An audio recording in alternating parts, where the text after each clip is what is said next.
আসসালামু আলাইকুম ওয়া রাহমাতুল্লাহি ওয়া বারাকাতুহু। আলহামদুলিল্লাহি রাব্বিল আলামিন ওয়াসসালাতু ওয়াসসালামু আলা সাইয়্যিদিল মুরসালিন ওয়া আলা আলিহি ওয়া আসহাবিহি আজমাইন। সুপ্রিয় দর্শক ও শ্রোতা মণ্ডলী, যারা আমার ফেসবুকে এই লাইভ বক্তব্য শুনছেন, তাদের সকলের কাছে প্রথমেই আমি অনুরোধ করব, আজকে একটি গুরুত্বপূর্ণ আহ্বান নিয়েই আমি এই মুহূর্তে লাইভ বক্তব্যে এসেছি। এই জন্য আপনারা যারা দেখছেন এবং শুনছেন দেশ ও বিদেশ থেকে, আপনারা একটু শেয়ার দিয়ে দিবেন আজকের এই আমার বক্তব্যটা। আমার আজকে খুব সংক্ষিপ্ত একটি আহ্বান নিয়েই আমি আপনাদের সম্মুখে এখানে উপস্থিত হয়েছি।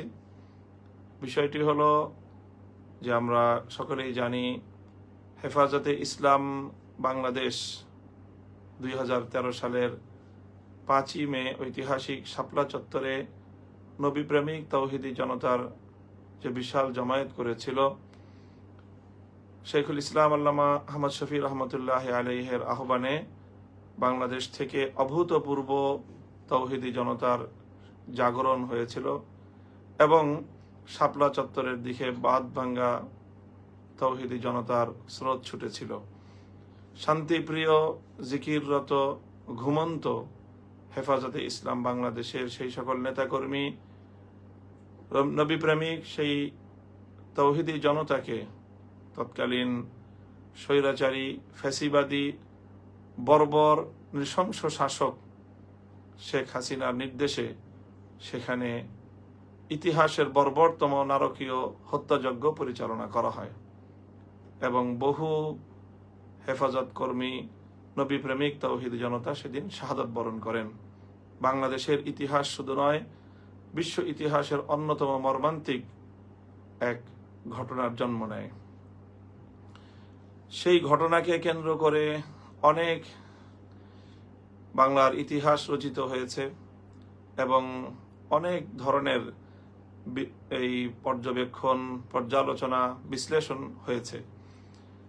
হেফাজতে ইসলামের সেই 13 সালের 5ই মের শাপলা চত্বরের সেই শাহাদাতের মর্মান্তিক ইতিহাসকে বাংলাদেশের ইতিহাস থেকে কোনোদিনও মুছে ফেলা সম্ভব নয়।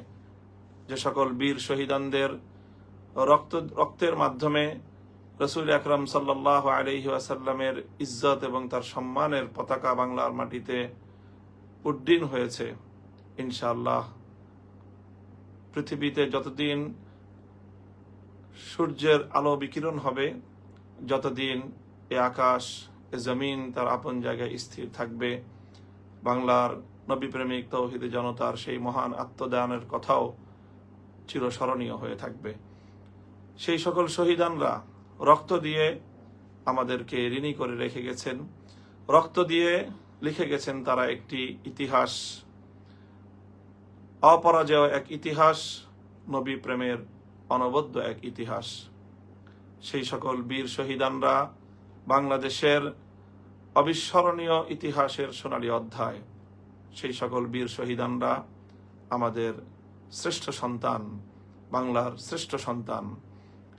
সেই শহীদানদের প্রতি শ্রদ্ধা এবং সম্মান প্রদর্শন করা বাংলাদেশের মানুষ হিসেবে, মুসলমান হিসেবে, মানবতাবাদী মানুষ হিসেবে আমাদের সকলের ঐকান্তিক দায়িত্ব এবং কর্তব্য। বাংলাদেশের সাম্প্রতিক সময়ে জুলাই এবং আগস্ট বিপ্লবের মাধ্যমে স্বৈরাচারী শেখ হাসিনার পতন ঘটার পর অনেক বিষয় নতুন করে উন্মোচিত হচ্ছে। 2013 সালের মর্মান্তিক সেই ঘটনার সময়ে হেফাজতে ইসলাম বাংলাদেশের কেন্দ্রীয় কমিটির পক্ষ থেকে নেতৃবৃন্দ অনেক চেষ্টা করেছেন এই সকল শহীদানদের যথাযথ তথ্য এবং তাদের এই যাবতীয় ঘটনা প্রবাহ সংরক্ষণ করতে। কিন্তু আমরা জানি সেই সময়ে প্রতিটি শহীদ পরিবারও তৎকালীন সময়ের প্রশাসন এবং অত্যাচারী শাসকের খড়গের ভয়ে তারা তটস্থ ছিলেন। এমনকি অনেক শহীদানের পরিবার তাদের শাহাদাতের ঘটনাটিকে তারা নিজেরা জালিমের অতিরিক্ত এবং আরো বেশি জুলুম এবং অত্যাচার থেকে মুক্তি পাওয়ার জন্য, নিরাপদ থাকার জন্য অনেকেই শাহাদাতের বিষয়টিকে গোপন রেখেছেন। যে কোনোভাবেই সেই ইতিহাস এখনো পর্যন্ত সম্পূর্ণরূপে উন্মোচিত হয়নি। হেফাজতে ইসলাম বরাবরই এই বিষয়ে আন্তরিক এবং হেফাজতে ইসলাম এই বিষয়ে বরাবরই সোচ্চার, এবং এই ইতিহাসকে জাতির সামনে তুলে ধরা হেফাজতের ঐতিহাসিক দায়িত্ব। ইনশাল্লাহ হেফাজতে ইসলাম বাংলাদেশের পক্ষ থেকে সে দায়িত্ব নিয়ে কাজ চলছে। সেই শাপলা চত্বরের বীর শহীদানদের পূর্ণাঙ্গ একটি তালিকা জাতির সামনে উপস্থাপন করা, সেজন্য হেফাজতে ইসলাম তার যথাযথ দায়িত্ব পালন করে চলেছে। এই মুহূর্তে আজকের আমার যে আহ্বানী বক্তব্যটি আমি আপনাদের সামনে দিচ্ছি সেটি হলো যে আমরা হেফাজতে ইসলামের সেই সকল বীর শহীদানদের শাহাদাত প্রাপ্ত সেই আমাদের সোনার সন্তানদের, যাদেরকে আমরা হারিয়েছি, তাদেরকে না পেলেও অন্তত তাদের পরিবার পরিজনের প্রতি আমরা একটি সম্মাননা প্রদর্শন করতে চাই।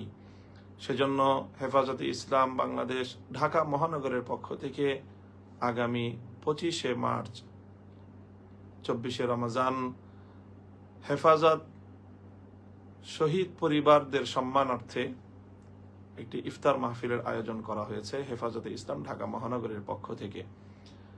তো আমরা চেষ্টা করেছি হেফাজতের বীর শহীদানদের পরিবারদের সাথে যোগাযোগ করতে, তাদের দ্বারে দ্বারে পৌঁছানোর জন্য আমাদের নেতাকর্মীরা চেষ্টা করেছেন এবং অনেকের কাছে ইতিমধ্যে দাওয়াত পৌঁছে দেওয়া হয়েছে। কিন্তু যেহেতু এমনও অনেক শহীদান থেকে থাকতে পারেন যাদের তথ্য এখনো পর্যন্ত আমাদের হস্তগত হয়নি, এই জন্য আজকের এই বক্তব্যের মাধ্যমে আমি সারা বাংলাদেশের সকল ধর্মপ্রাণ মুসলমানদেরকে আহ্বান করব যে আপনাদের কারো কাছে যদি হেফাজতে ইসলামের 2013 সালের শাপলা চত্বরের ঘটনার আগ পরে শাহাদাত বরণকারী কোনো বীর শহীদের পরিচয় জানা থাকে, তাহলে অবশ্যই আপনারা আমাদের সঙ্গে যোগাযোগ করবেন। আমি এই লাইভ বক্তব্যের সঙ্গে আমি 2টি ফোন নম্বর যুক্ত করে দেব। সেই ফোন নম্বরগুলোতে আপনারা আমাদেরকে তথ্য দিতে পারেন, অথবা হেফাজতে ইসলাম বাংলাদেশের যে কোনো জেলা অথবা কেন্দ্রীয় দায়িত্বশীলের মাধ্যমেও আমাদের কাছে আপনারা তথ্যগুলো প্রেরণ করতে পারেন। তাহলে আমরাও তাদেরকে আগামী পরশুদিন 25শে মার্চের আয়োজিতব্য এই সম্মাননার ইফতার মাহফিলে আমরা তাদেরকেও দাওয়াত দিয়ে এখানে উপস্থিত করার চেষ্টা করব। 2013 সালের শাপলা চত্বরের পাশাপাশি 2021 সালের বাংলাদেশের স্বাধীনতার সুবর্ণ জয়ন্তী উদযাপনকালে ভারতের বিতর্কিত মুসলিম হত্যাকারী বিতর্কিত ভারতের প্রধানমন্ত্রী নরেন্দ্র মোদীকে আমন্ত্রণ জানানোর প্রতিবাদে শান্তিপ্রিয় যেই বিক্ষোভ 2021 সালে হেফাজতে ইসলামের পক্ষ থেকে পালিত হয়েছিল, সেই বিক্ষোভেও স্বৈরাচারী সরকার, খুনি সরকার পাখির মতো গুলি করে হেফাজতে ইসলামের অনেক নেতাকর্মীকে হত্যা করেছে।